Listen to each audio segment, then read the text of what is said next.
Banks don't fail because they don't earn profits. Banks fail because they cannot absorb losses.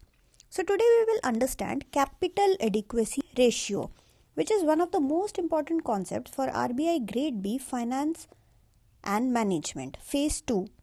So this topic is directly linked to your Basel III norms, bank stability, as well as RBI's regulatory role. And by the end of this video, you will clearly understand what Capital Adequacy Ratio actually means, why RBI insists on it, and how it is calculated. Plus, why RBI mandates higher capital than the Basel norms. So what is Capital Adequacy Ratio?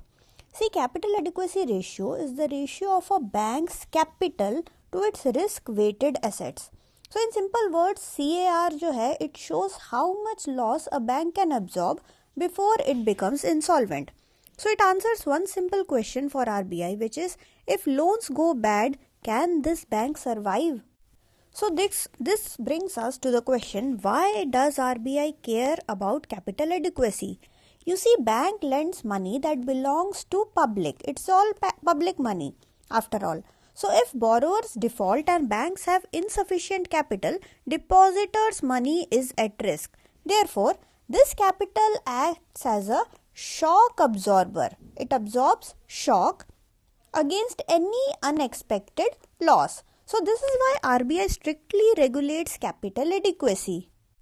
Let's now look at the formula for Capital Adequacy Ratio. So the formula is Capital Adequacy Ratio equals capital upon risk-weighted asset. Now as you can see, this has two components. One is capital and the second one is risk-weighted assets, which is RWA. Now let us look at both of them. So the first part is, what is capital? Now capital means the bank's own funds, not depositors' money. Okay, capital here is the bank's own fund. Now under Basel III, capital is divided into three parts. The first part is Common Equity Tier 1, which is also known as CET1. Now this is the highest quality capital. It includes equity share capital, retained earnings and reserves. Now this is the first line of defense against any sort of losses. Then we have additional tier 1, which includes perpetual bonds and instruments that can absorb any sort of losses. Now these instruments can be written down and they can be converted into equity. The third type is tier 2 capital. Now this is supplementary capital and it includes two things. First, it includes subordinated debt and it also includes general provisions. It absorbs losses only after tier 1 is exhausted. So now that we have understood what the first part is, which is capital, let us now look at the second part, which was risk-weighted asset or RWA. Now not all loans are equally risky. Risk-weighted assets means assets weighted according to their credit risk. For example, government security. Now government securities, they carry 0% risk weight. Home loans. Home loan carry lower risk. Now corporate loans, they carry higher risk. So more risky assets is equal to higher RWA and higher RWA will equal to lower CAR if capital is unchanged.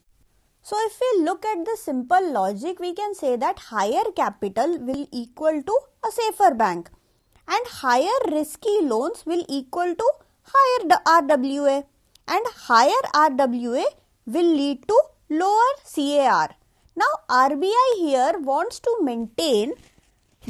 all the banks to maintain adequate capital relative to their risk. Now let's look at Basel III and capital adequacy. You see, under Basel III, banks must maintain minimum capital ratio, capital conservation buffer, as well as additional buffer for systemically important banks. Now Basel III was introduced after the 2008 global financial crisis to strengthen all the banks globally. Now here is an important thing. RBI prescribes higher capital adequacy norms than Basel III to ensure greater resilience of the Indian banking system. Now this line is extremely important.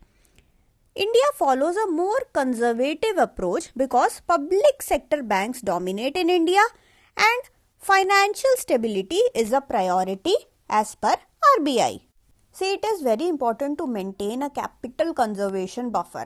Banks must maintain extra capital during good times to absorb stress during bad times. So, if banks fail to maintain this buffer, restrictions are imposed on dividend payments. So, now we have clearly seen that CAR equals capital upon, we have seen the formula of CAR, which is capital upon risk weighted assets. We have discussed what capital is and we have seen what types of capital are there, and we have understood what risk weighted asset means. Capital has CET1, AT1 as well as tier 2. Now the risk weighted assets, it always depends on your asset risk. Higher the CAR, a bank will be safer. So we can say a bank is safer if its CAR is high, and RBI mandates higher CAR than Basel III. So capital adequacy ratio is not just a formula. It reflects RBI's core objective, which is to protect depositors and ensure financial stability. For RBI Grade B, always link CAR to Basel III, financial stability, as well as your RBI's regulatory role.